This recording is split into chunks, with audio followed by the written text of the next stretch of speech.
स्वामी स्त्री मध्य झगड़ा लगी स्वामी रागरे ऑफिस पलैगला। 10 मिनिट पर स्त्री ता स्वामी को कॉल करी कहिला, तम संसार तम झील पुओ को छाड़ी सबुदिन मु चली जाऊँ। स्वामी ठीक अच्छी जाओ बोली कही कॉल काटिदेले। कहीं तांकर विश्वास थिला जे से कुआडे भी जीवेनी।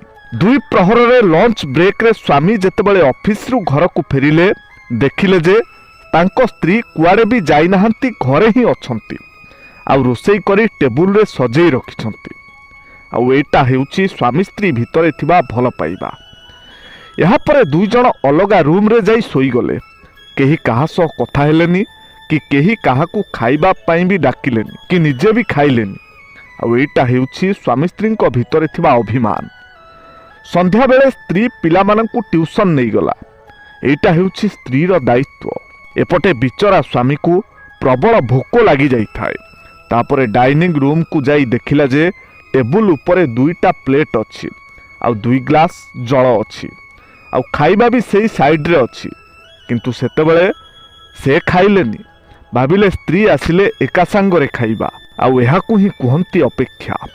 तापरे स्त्री रूम को आसी मेसेज कले जे तुमे जेउ कारण पाई खाइन मु भी सेई कारण पाई खाइनी। आउ आकू ही कहंती परस्पर प्रति प्रेम।